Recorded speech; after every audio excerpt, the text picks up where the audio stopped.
Namun zaman dahulu juga sudah ada satrio piningit yang digembleng sedemikian rupa sehingga dia matang. Maksudnya digembleng itu dididik oleh para maharesi, para mahaguru, disuruh menjalankan tirakat, riadoh. Zaman dulu seperti itu. Menjalankan mujasmedi tapa brata, jadilah seseorang itu menjadi anak yang berjiwa kesatria, supaya mencarikan lawan yang sepadan, yang dapat menandingi kedikdayaan yang dimilikinya.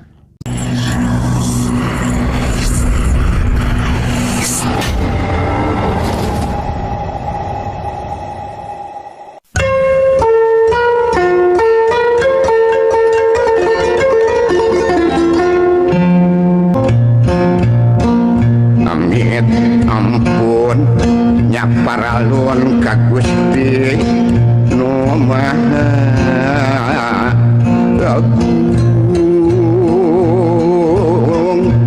ka Nabi anu linung Muhammad anu jinunjung.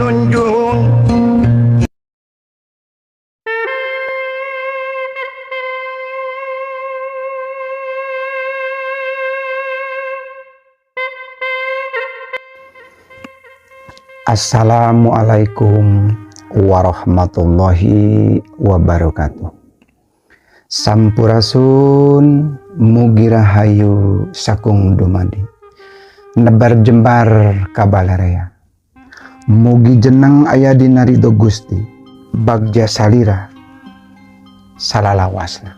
Sahabat wangsit karuhun dimanapun Anda berada, semoga pada kesempatan kali ini kita semua tetap diberikan curahan rahmat oleh Allah Subhanahu wa Ta'ala, sehingga dengan rahmat yang Allah berikan kepada kita semua, khusus kepada para pius, kepada para subscriber wangsit karuhun, semoga kita mendapatkan kesehatan jasmani lan rohani, diberikan kemudahan dalam segala mencari rezeki yang barokah, besar, banyak, dengan mudah.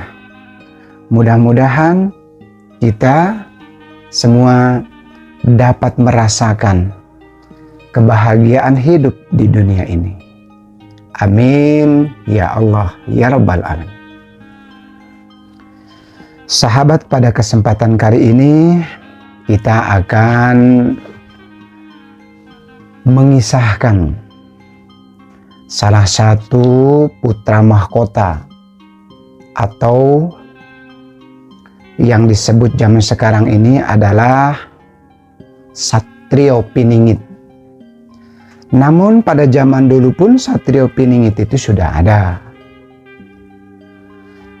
Namun di zaman sekarang ini banyak orang mencari siapa satrio piningit itu, dikaitkan dengan calon-calon pemimpin, calon pemimpin negara biasanya, atau pemimpin wilayah. Sebenarnya kalimat satrio piningit itu adalah satrio di mana dipersiapkan untuk menjadi seorang pemimpin, di mana satrio itu digembleng sedemikian rupa, atau di zaman sekarang ini sekolah yang tinggi, pengetahuan yang luas, itu disebut satrio piningit zaman kini.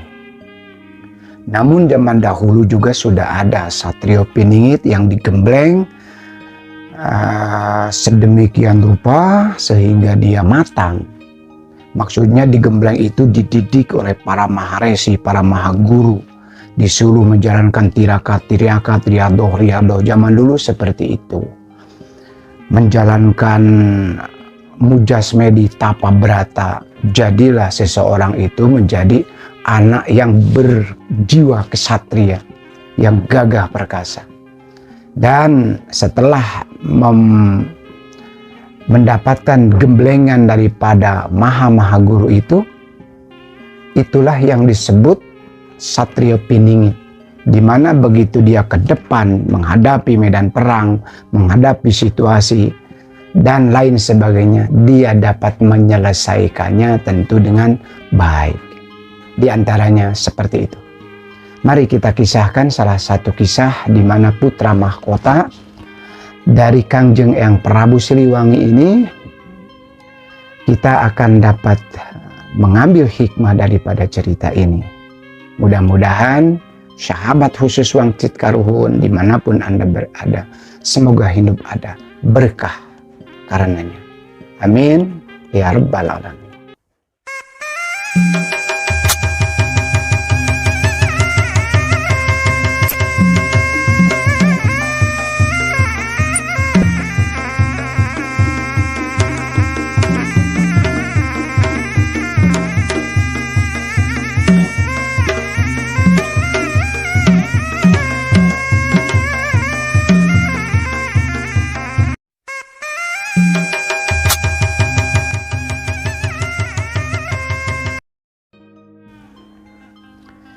Sahabat, pada kesempatan kali ini kita akan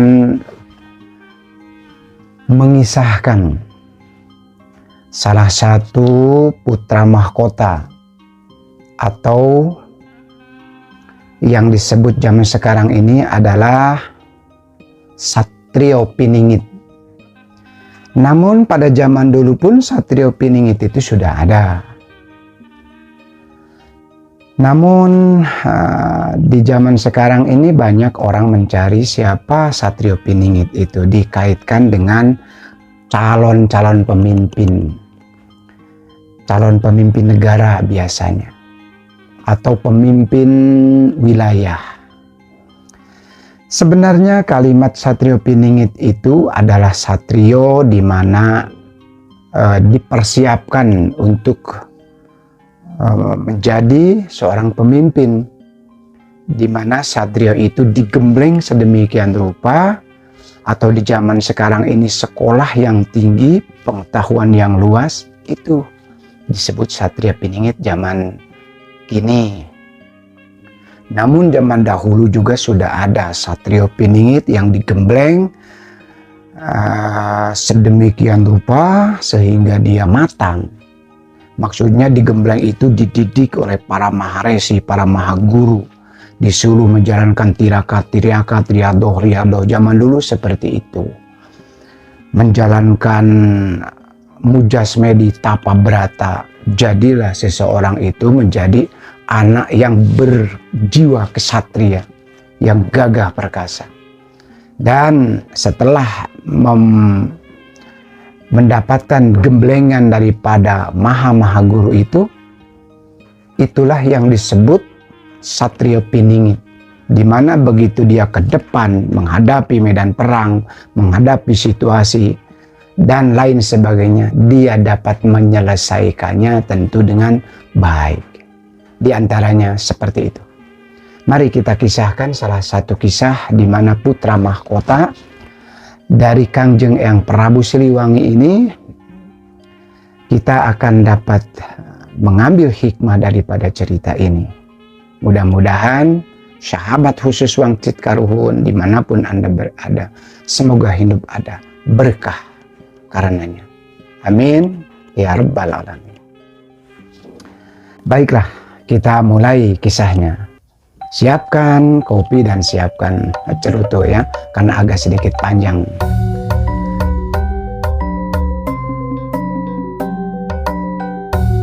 Prabu Kian Santang atau Raden Sanggara atau Syekh Sunan Rohmat Suci adalah putra Prabu Siliwangi, yaitu Sri Baduga Maharaja, Raja Pakuan, Raja Pajajaran, dengan pernikahan dengan Ibu Nyimas Subanglarang, yang dinikahkan oleh Kangjeng Syekh Kuro yang di Karawang. Dari pernikahan Sri Paduga Maharaja dengan Kangjeng Ibu Nyimas Subanglarang, mereka dikaruniai 3 orang putra, yaitu 1 yang bernama Walang Sungsang, yaitu Pangeran Cakrabuana. Yang kedua, Kangjeng Ibu Rara Santang, Kangjeng Ibu Sunan Gunung Jati. Dan yang ketiga adalah Prabu Kian Santang yang akan kita ceritakan. Jadi kita mengisahkan di dalam kisah ini karena banyak kisah yang banyak sekali yang sudah dipersejarahkan oleh para sejarah. Di sini AA akan menceritakan bagaimana Kangjeng Raden Kian Santang bertemu dengan Kangjeng Sayyidina Ali radhiyallahu an. Kita akan ceritakan bagaimana kisahnya tentang pertemuannya. Pada usia 22 tahun, Kangjeng Raden Kian Santang diangkat menjadi Dalam Bogor atau Adipati atau Wakil Panglima Perang zaman dulu. Yang saat itu bertepatan dengan acara penyerahan tongkat pusaka kerajaan dan penobatan Prabu Mundingkawati, yaitu putra daripada sulung Prabu Susuk Tunggal, menjadi panglima besar di kerajaan Pajajaran. Guna mengenang peristiwa sakral, penobatan, dan penyerahan tongkat pusaka Pajajaran tersebut, maka ditulislah oleh Prabu Susuk Tunggal pada sebuah batu yang dikenal kini hingga sekarang, yaitu batu tulis yang ada di Bogor, yang disebut Batu Tulis. Peristiwa itu merupakan kejadian yang paling sakral dan istimewa di lingkungan karaton kerajaan Pajajaran, dan dapat diketahui oleh kita semua sebagai pewaris sejarah bangsa, khususnya di Tatar Pasundan. Kangjeng Eyang Prabu Kian Santang merupakan satria yang gagah perkasa. Tak ada satupun di kala itu yang bisa mengalahkan kegagahan dan kedikdayaan Kangjeng Eyang Kian Santang.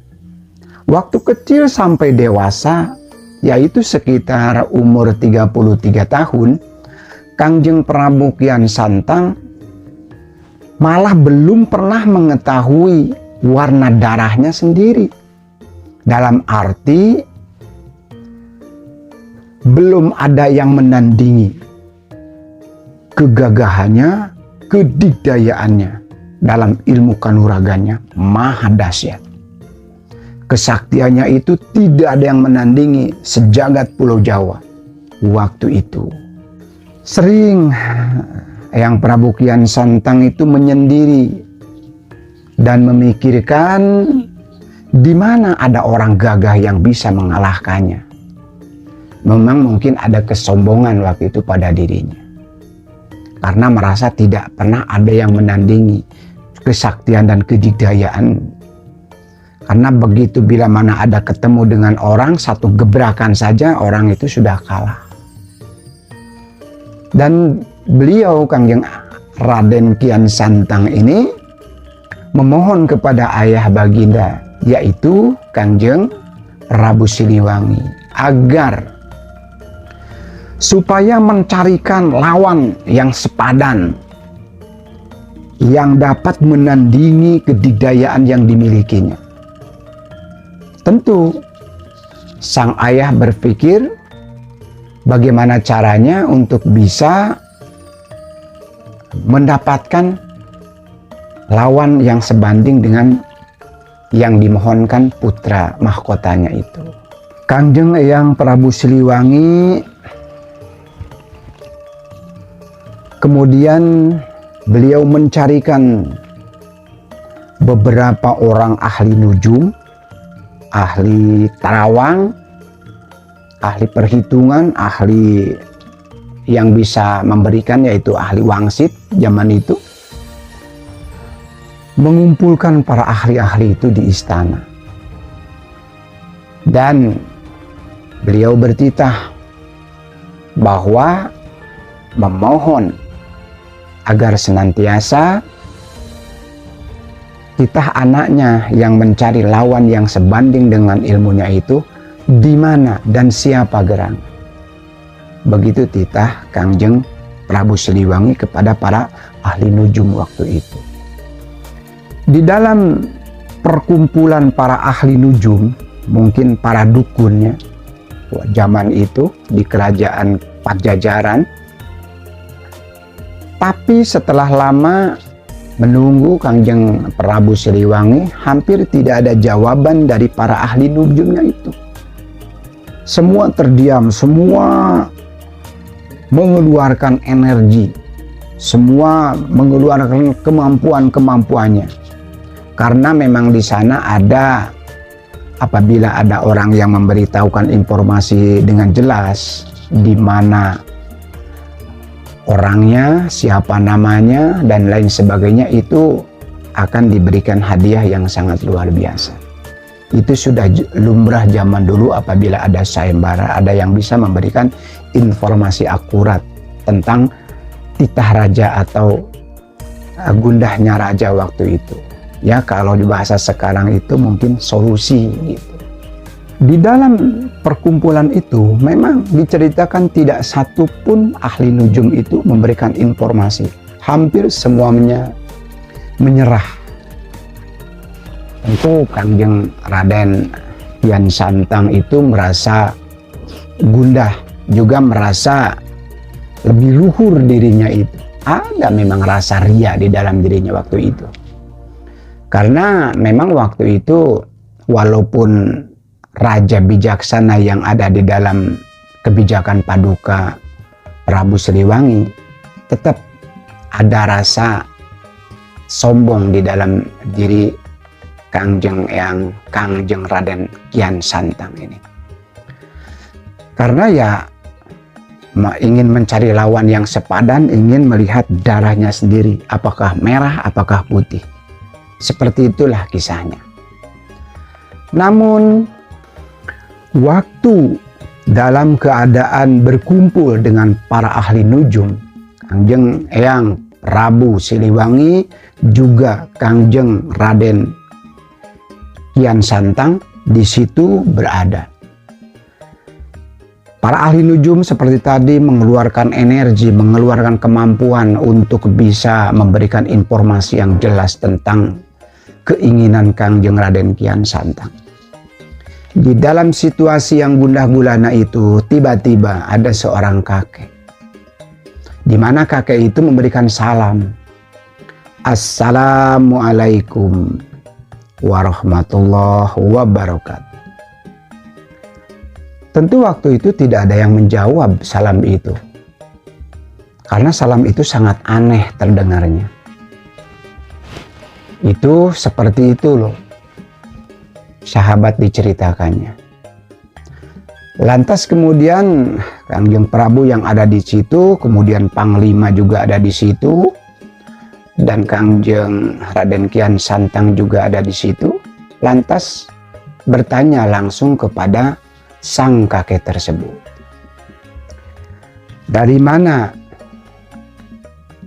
kakek, kemudian untuk apa datang ke sini? Tentu pertanyaan itu dijawab dengan santun oleh sang kakek itu, bahwa dirinya akan memberitahu tentang hajat yang kalian adakan ini. Di mana orang yang kalian hajatkan yang dapat menandingi kegagahan, kedigdayaan Kangjeng Raden Kian Santang adalah namanya Saidina Ali, kata kakek itu. di mana dia tinggal jauh dari tanah ini, yaitu berada di kota Mekah Al-Mukarramah. Sebetulnya pada waktu itu Kangjeng Sayyidina Ali radhiyallahu anha telah wafat. Tetapi kejadian ini dipertemukan secara ghaibiyah dengan Kangjeng Raden Kian Santang, tentu dengan kekuasaan Allah Subhanahu wa Ta'ala. Diceritakan seperti itu. Lalu kakek itu berkata kepada Kangjeng Raden Kian Santang, "Wahai Kian Santang, kalau memang engkau mau bertemu dengan yang namanya Sayyidina Ali, engkau harus melaksanakan 2 syarat." Tentu Kangjeng Raden Kian Santang bertanya, syarat apakah itu? Syarat yang pertama yang engkau mesti jalani, engkau harus menjalankan mujasmedi terlebih dulu di wilayah Ujung Kulon. Dan namamu juga harus diganti dengan nama Galantrang Setra. Galantrang artinya adalah berani. Setra artinya suci. Setelah Kangjeng Eyang Raden Kian Santang mendengar semua titah daripada kakek tersebut, maka bertitahlah, "Baiklah kakek, saya akan menjalankan petunjuk wangsit dari kakek. Saya akan menjalaninya. Seperti titah kakek, wilayah Ujung Kulon itu yang berada di pinggir pasisir." Begitu Kangjeng Eyang Kian Santang berkata, "Baiklah, kalau memang demikian, aku pamit dan aku berterima kasih kepada semua dan mohon maaf atas kerancangan ini. Baik, aku pamit. Wassalamualaikum warahmatullahi wabarakatuh." Tentu waktu itu tidak ada yang menjawab, karena salam itu sangat aneh. Tiba-tiba dengan salam itu sang kakek itu hilang. Di situ juga hilang, di tempat atau di forum itu. Kemudian semua orang tentu yang namanya ahli nujum waktu itu banyak. Kangjeng Eyang Prabu Siliwangi ada, kemudian Panglima perang pun ada, kemudian Kangjeng Raden Eyang ada. Semua kaget dengan menghilangnya sang kakek itu. Tentu itu adalah sesuatu kedikjayaan yang sangat luar biasa pada waktu itu. Itu ditunjukkan oleh sang kakek itu dengan menghilang. Tentu Kangjeng Raden Kian Santang itu mencari semuanya, tidak ketemu. Akhirnya dengan niat yang sangat masagi, ya, bulat mungkin seperti sekarang, Kangjeng Eyang Raden Kian Santang itu berangkat menjalankan titah daripada sang kakek, yaitu bermujasmedi tapa berata di daerah Ujung Kulon yang sekarang itu adanya di Desa Sumur dan Cimanggu kalau nggak salah. Di zaman sekarang itu ada yang namanya Pulau Sangyang, Sangyang Sirah itu. Itu ombaknya sangat besar sekali. Waktu ke sana itu mengerikan itu. Jadi kita tidak cerita pulaunya ya, entah di mana lokasinya. Namun sekarang wilayah Ujung Kulon itu adalah Taman Nasional Ujung Kulon. Di manakah tempatnya wilayah di situ? Apakah itu di Pulau Sangyang Sirah? Wallahu alam. Singkat cerita, Kangjeng Raden Kian Santang itu bermujasmedi tapa berata di daerah Ujung Kulon itu. Di dalam mujasmedinya, beliau berangkat ke Mekah Al-Mukarramah. Di dalam perjalanan ghaibiyah yang disebut mungkin Wiraga Sukma atau apapun itu jenisnya, biasa disebut oleh orang-orang yang zaman sekarang ya. Jadi sukmanya yang berangkat. Kalau Kangjeng Nabi Allah Muhammad SAW diceritakan itu dengan jasadiahnya ya. Kita nggak cerita itu. Kemudian di dalam perjalanan Mujasmedi tapa beratanya Kangjeng Raden Kian Santang itu sudah berganti nama.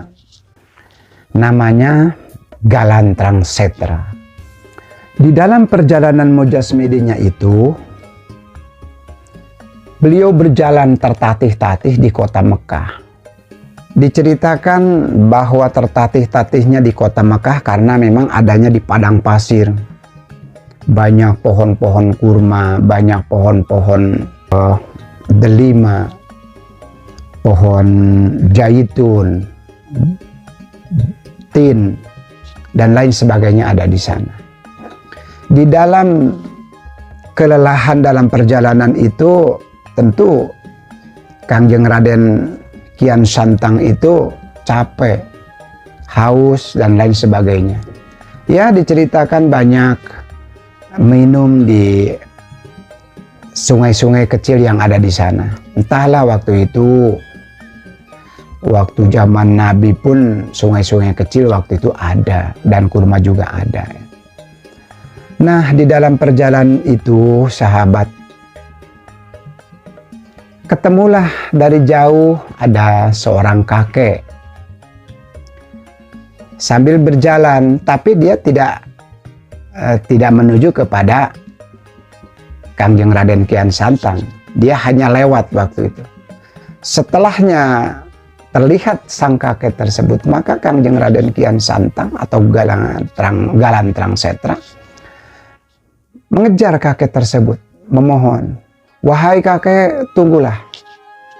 Kemudian kakek itu berbalik dan melihatnya. "Ada apa, nak? Apa yang bisa kakek bantu?" Tentu di dalam perjalanan yang melelahkan tidak ada satu orang pun terlihat dari situ. Memang diceritakan ada di bawah pohon korma. Dan di situ banyak pohon-pohon yang belum terurus waktu itu ya. Kemudian Kangjeng Raden Kian Santang ini langsung bertanya, "Apakah engkau mengetahui, aku mau bertanya kepadamu tentang satu nama, yaitu Sayyidina Ali. Apakah engkau mengenalnya?" Tentu sang kakek itu menjawab dengan girang, kelihatan dari raut mukanya. "Tentu saya tahu siapa itu Sayyidina Ali.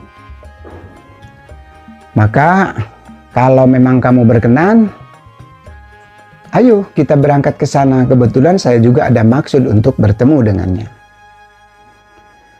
Begitu bahagianya Kangjeng Raden Kian Santang ini. Dia baru sadar bahwa sang kakek yang dia temui itu hampir sama yang datang kepada kerajaan Pajajaran waktu itu. Baru menyadari. Dengan adanya penyadaran itu, maka Raden Kian Santang itu mulai bertanya siapa. Namun itu di dalam hatinya. Kemudian setelahnya beristirahat dengan ketemunya kakek itu, "Mari kita berangkat sekarang," kata kakek itu. Karena tidak ada lagi hal yang ditunggu dan lain sebagainya, maka berangkatlah. Setelah beberapa puluh meter dari pertemuan itu, sang kakek itu memang sengaja tadi membawa itek atau tongkat. Itu ditancap waktu di dalam pembicaraan bertemu itu, ditancapkan oleh sang kakek itu. Kemudian berjalan. Setelah ya beberapa puluh meter, sang kakek tersebut memohon kepada Kangjeng Raden Kian Santang untuk berhenti dari perjalanannya. Karena sepertinya dia terperanjat bahwa tongkatnya itu tertinggal di tempat yang tadi. "Wahai Raden Galantrang Setra, aku mohon kepadamu karena aku sudah tua, aku lupa karena mungkin tentu berbahagia ketemu denganmu. Aku lupa bahwa aku membawa tongkat, namun tongkat yang aku bawa tadi tertancap di tempat pertemuan tadi. Maka aku mohon kepadamu, tolonglah ambilkan itu. Aku tunggu di sini. Waktu itu Kangjeng Raden Kian Santang itu ya memang merasa ego ya, merasa dikjaya, baru ketemu dan belum perang saja udah berani menyuruh. Akhirnya dia juga ada egonya, nggak mau disuruh ngambil. Mungkin tata kramanya waktu itu belum seperti itu, akhlaknya waktu itu. Ada penolakan di sana diceritakan. Kalau kamu menolak, maka kamu tidak akan ketemu dengan Sayyidina Ali. Begitu titah kakek. Maka dengan alasan itu balik lagi lah Kangjeng Raden Kian Santang ini atau Galantrang Setra ini ke tempat yang tadi untuk mengambil satu tongkat yang tertinggal yang menancap di tanah pasir itu. Apa yang terjadi? Begitu tongkat sudah dipegang dan mau diambil, tidak ada sedikit pun tersirat di dalam dirinya bahwa tongkat itu akan berat. Begitu dipegang, tongkat itu terasa berat.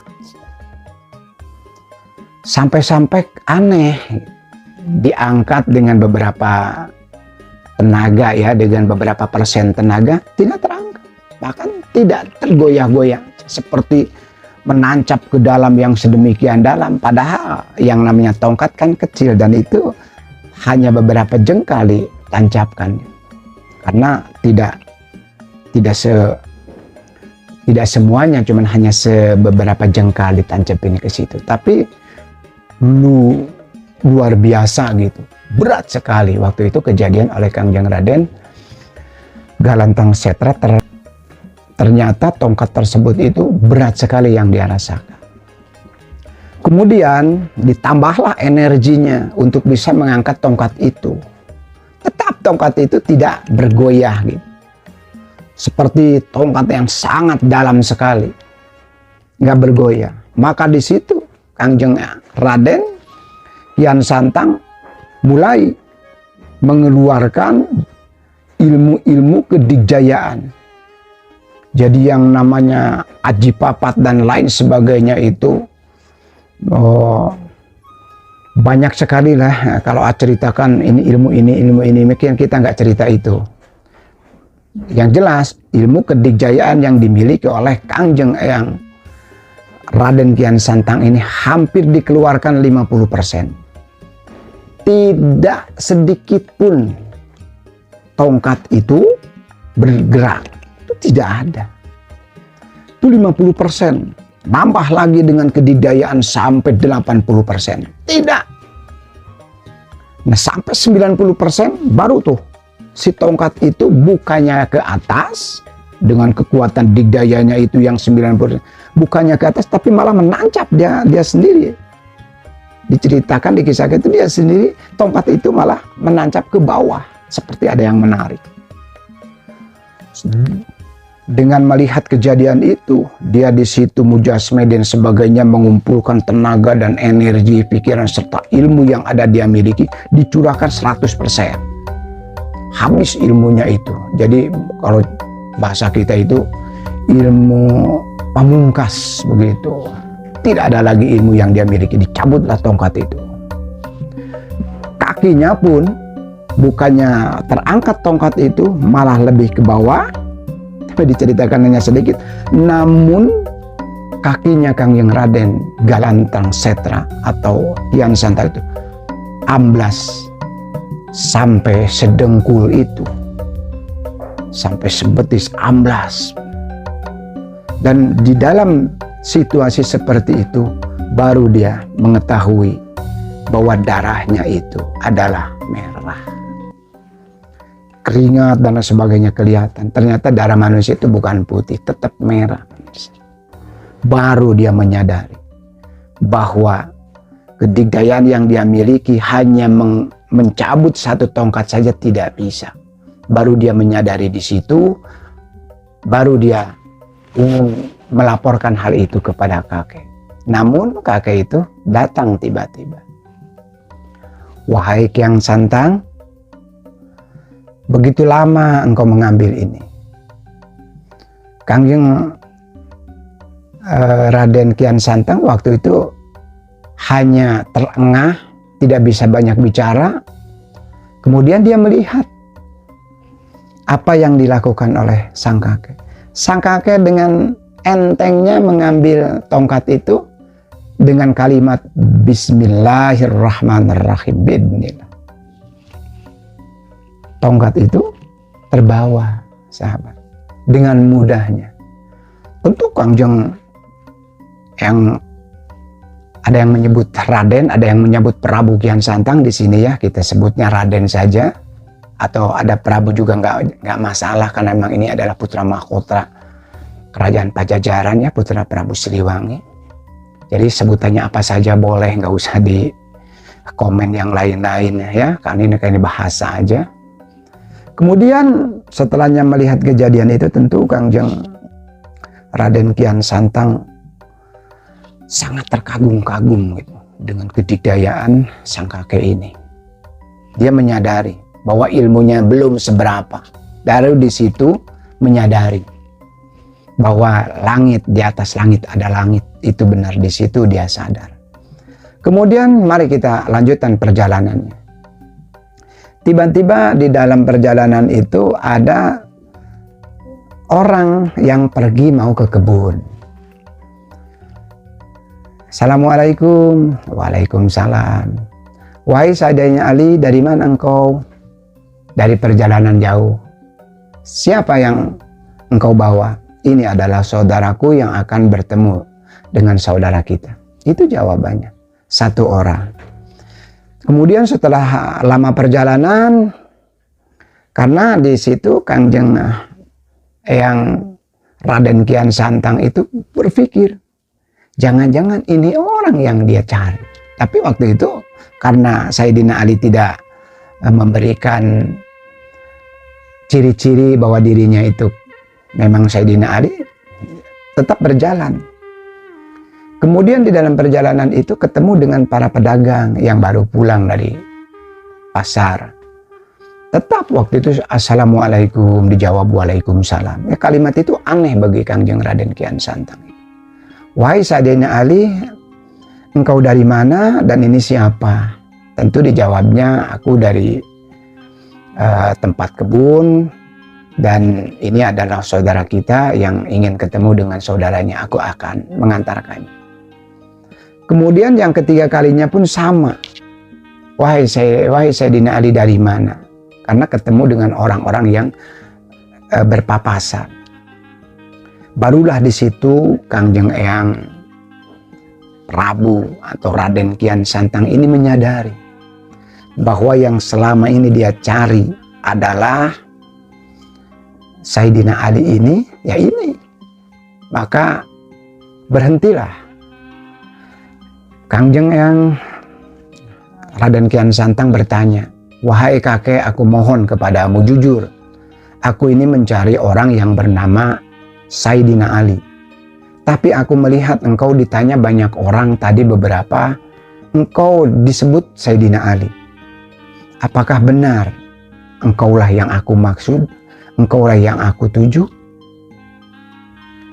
Saidina Ali tentu mengatakan, betul, akulah Saidina Ali. Dan kamu merasa bangga dengan kejayaan, dengan kedikdayaan yang kamu miliki. Dan kamu merasa bangga, kamu merasa ujub dan takabur bahwa hanya dirimulah yang mempunyai kedikdayaan, mempunyai keperkasaan. Dan kamu merasa bangga dan kamu merasa sombong. Oleh sebab itu nak, di dunia ini tidak ada yang sombong kecuali Allah. Maka dengan kalimat Allah itu bergetarlah seluruh tubuh Kangjeng Raden Kian Santang. Dia mendengar salam saja sudah bergetar, begitu juga dengan kalimat Allah.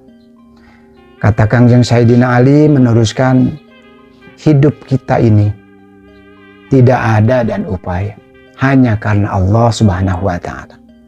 Maka ilmu yang diberikan oleh Allah Subhanahu wa Ta'ala kepadamu semestinya kamu syukuri dan kamu gunakan untuk hal-hal kebaikan. Aku tahu bahwa engkau masih muda, masih ingin memiliki kedikdayaan yang lebih baik. Namun ketahuilah wahai anakku, kedikdayaan tanpa izin Allah Subhanahu wa Ta'ala tentu tidak ada manfaat dan tidak ada daya untuk kita. Oleh sebab itu, sadarlah bahwa kedikdayaan yang kau miliki adalah kedikdayaan Allah Subhanahu wa Ta'ala. Kita ini manusia biasa yang tanpa kehendaknya semuanya tidak bisa kita miliki. Semua hanya titipan. Apapun itu bentuknya, termasuk ilmu yang kita miliki, itu titipan belaka. Nyawa pun kita titipan. Oleh sebab itu, waspadalah agar titipan ini kamu jaga dengan sebaik-baiknya. Dan banyak lagi kalimat-kalimat tausiah, kalimat-kalimat wangsit yang diberikan, yang dipaparkan oleh Kangjeng Sayyidina Ali radhiyallahu an. Tentu di dalam kesadaran yang sangat luar biasa, Kangjeng Raden Kian Santang itu menganggap guru. Tentu Kangjeng Sayyidina Ali pun menerima itu dan diajarkanlah beberapa ajaran-ajaran mengenai hukum-hukum Allah, hukum-hukum Islam. Tentu hukum Islam yang kafah di sini, yang berakhlak mulia, yang bertauhid kepada Allah, betul-betul kafah di dalam Islam. Itu yang diajarkan oleh Kangjeng Sayyidina Ali. Diceritakan di sana itu pertemuan Kangjeng yang Raden Prabu Kian Santang dengan Kangjeng Syekh Sayyidina Ali radhiyallahu an ini, ada yang menceritakan 21 hari, ada yang menceritakan 100 hari, dan banyak lagi versi penceritaannya. Ini pun kita tidak tahu berapa lama. Singkat cerita bahwa Kangjeng Prabu Kian Santang itu mendapatkan ilmu-ilmu pengajaran dan pengetahuan tentang Islam dan lain sebagainya oleh Sayyidina Ali yang memang sudah dianggap maha guru mursyid di sana. Singkat cerita, izin pulang. Tentu ilmu-ilmu yang tadinya ilmu-ilmu yang hasil daripada tapa brata, waktu itu Kangjeng Raden Kian Santang masih menganut agama yang disebut agama Buddha atau agama Hindu-Buddha. Tidak mengenal agama Islam waktu itu. Makanya pas waktu pulang, memapatkan, kalau bahasa Banten itu mapatkan jampe, kadikdayaan anak, kanuragan anak, temetu gitu. Tidak mempan. Jangan nggak bisa pulang. Dalam perjalanan Wiraga Sukma itu nggak bisa pulang. Tentu mohon izin kepada sang guru mursyidnya, yaitu Kangjeng Syekh Sayyidina Ali radhiyallahu anhu. Bacakanlah olehmu Bismillahirrahmanirrahim, minta kepada Allah izin biidznillah. La haula wala quwata illa billahil aliyyil.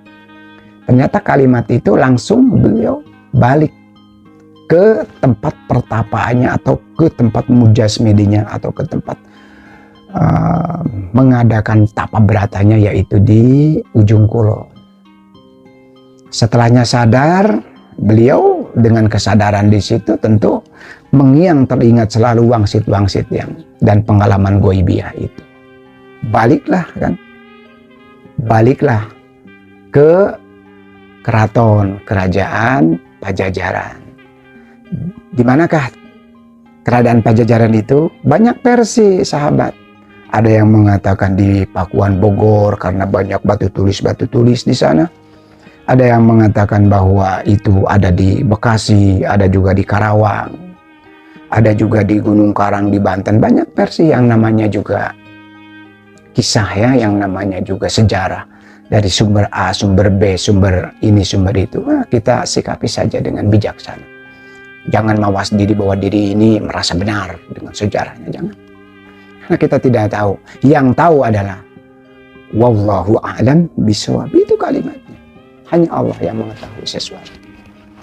Baik, memang diceritakan bahwa jelas ya waktu itu Kangjeng Raden Prabu Kian Santang sudah masuk agama Islam, dituntun oleh Kangjeng Mahaguru mursidnya itu Kangjeng Sayyidina Ali radhiyallahu anhu. Setelah dalam Mujasmedi Tapaberatanya itu selesai, maka pergilah kembali ke Keraton Pajajaran. Tentu dengan riang gembira setelah mendapatkan wejangan-wejangan dari Kangjeng Syekh Sayyidina Ali radhiyallahu anhu. Tentu dengan riang gembira karena berhasil untuk menenangkan dan mendapatkan ketenangan hidup yang dibimbing oleh Kangjeng Sayyidina Ali radhiyallahu anhu. Khulafaur Rasyidin tentunya, sahabat Rasulullah. Jadi dikisahkan bahwa menimba ilmu secara ghaibiyah, secara matang di situ. Maka dengan kembalinya ke Keraton Pajajaran, bertemu lagi dengan Prabu Siliwangi, dia berniat untuk mengislamkan seluruh yang ada di keraton itu, termasuk Kangjeng Prabu Siliwangi. Dan tentu ini adalah sesuatu cikal bakal pengajaran atau penyebaran Islam di Kerajaan Pajajaran. Di dalam niatnya untuk mengajarkan ajaran Islam yang telah dia dapatkan dari wejangan Kangjeng Khulafaur Rasyidin, yaitu Kangjeng Sayyidina Ali radhiyallahu an, Kangjeng Raden Kian Santang juga diberi keleluasaan oleh Kangjeng Prabu Siliwangi untuk mengejarkan ajaran Islam yang memang selaras pada waktu itu dengan ajaran yang dianut oleh Kangjeng Prabu Siliwangi, yaitu Hindu Buddha. Sejalan ajarannya itu dengan senafas dengan Islam. Prabu Kian Santang inilah disebut-sebut dalam tradisi masyarakat Sunda sebagai putra Maharaja Pajajaran, yaitu Kangjeng Eyang Prabu Siliwangi, yang berselisih paham tentang keyakinan agama. Tapi akhirnya mereka bersepakat. Kangjeng Raden Kian Santang diberi keleluasaan untuk menyebarkan agama Islam di Tatar Sunda, yaitu di seluruh wilayah Kerajaan Pajajaran, tanpa kecuali waktu itu. Patilasan yang bertalian dengan Raden Kian Santang kini itu berada di Godo Garut, berupa makom ya. Patilasannya Gunung Nagara itu namanya, berupa bekas pertahanan siapa dulu waktu itu, dan di Cilaut Eren. Carita rakyat turun temurun dari mulut ke mulut bahwa Kangjeng Prabu Kian Santang atau Raden Kian Santang ini itu abad ke-15 ya, yang bertemu dengan Sayyidina Ali radhiyallahu an. Ali bin Abu Thalib ya, itu tahun 1599 Masehi, dan mengejar bapaknya Kangjeng Prabu Siliwangi untuk diislamkan. Itu ceritanya. Hal ini terkait dengan siapa pemeluk Islam pertama di tataran tanah Sunda, yakni dengan nama yang serupa dengan Pangeran Kangjeng atau pangeran daripada kerajaan Tarumanegara, yaitu yang bernama Rekayan Sancang, lahir 590-an Masehi, putra Raja Kertawarman, kerajaan Tarumanegara di tahun 500 sampai 600-an Masehi. Saudara bapaknya yang bernama Suraliman Sakti, yang itu dari kerajaan Kendan di Bandung sana, yaitu putra Manikmaya, cucu daripada Suryawarman, raja kerajaan Kendan yang ada di Nagreg sana Bandung, yang itu udah kita ceritakan ya. Dalam Wangsit Uga Siliwangi ya, Uga Siliwangi dikatakan bahwa Wangsit Uga Siliwangi itu keturunannya akan menjadi pengingat dan mengingatkan saudara sekalian dan orang lain ke saudara sedarah, itu Wangsit Uga Siliwangi ya. Dan semua yang baik hatinya. Entahlah itu kalimatnya seperti inilah bunyinya di dalam kalimat Wangsit Uga Siliwangi dalam bahasa Banten yang kasar nih. Jadi bahasa Sunda, bahasa Banten yang kasar begini bunyinya nih sahabat. Dia nu dibelah kulon, papai ku dia lacak tuh Kisantang, sabab engkena turunan dia jadi panggeuing kadulur-dulur dia kabeh jeung kabatur. Kabatur urut salebur kadulur anu nyorangan, kudu sauyunan ka sakabeh anu rancage di hatena. Engke jagamun tengah peuting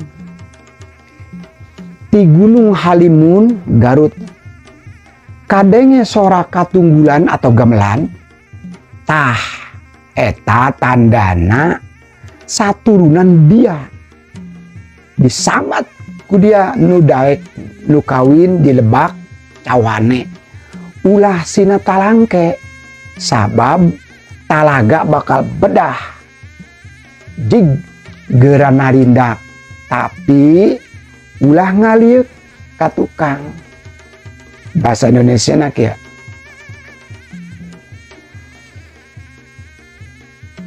Kalian yang di sebelah barat, kulon barat ya, carilah oleh kalian Kisantang, sabab nanti keturunan kalian yang akan mengingatkan saudara-saudara kalian dan orang lain ke saudara sedarah, ke saudara yang datang sependirian dan semua yang baik dan semua yang baik-baik hatinya. Suatu saat nanti apabila tengah malam dari Gunung Halimun terdengar suara minta tolong atau gamelan, itu adalah tandanya bahwa itu adalah seketurunan kalian, dipanggil oleh yang mau nikah di Lebak Cawane. Jangan sampai berlebihan, sebab nanti telaga akan banjir bandang. Silahkan pergi, ingat jangan menoleh ke belakang. Itu adalah kalimat Wangsit Uga Siliwangi, di mana bahasanya itu bahasa kasar yang tertulis di dalam prasasti yang ada di wilayah Bogor sana. Sahabat Wangsit Karuhun yang serta dimuliakan oleh Yang Maha Kuasa, mohon maaf. Itulah sekelumit kisah pertemuan Kangjeng Raden atau Prabu Kian Santang dengan maha gurunya, guru mursid, yaitu Kangjeng Hulafo Rosidin Ali Sayyidina Ali radhiyallahu an. Semoga kita dapat mengambil hikmah. Apabila ada kelebihan, ada kekurangan dalam menguraikan sejarah, mohon maaf. Jangan disikapi dengan sinis. Kita ini harus bersatu, yang namanya sejarah itu tidak tahu yang benarnya siapa. Karena zaman dulu kala itu kebenaran hanya Allah yang Maha tahu hingga kini. Kita hanya sebagian saja memberikan informasi ini. Baik, itu saja dulu yang bisa ceritakan, kisahkan pada kesempatan ini. Dari mulai kisah Kangjeng Eyang Prabu Siliwangi. Adapun sekali lagi ada kelebihan, ada kekurangan, mohon maaf zahir batin. Usikum wa nafsi bitaqullah. Wassalamualaikum warahmatullahi wabarakatuh. Cag.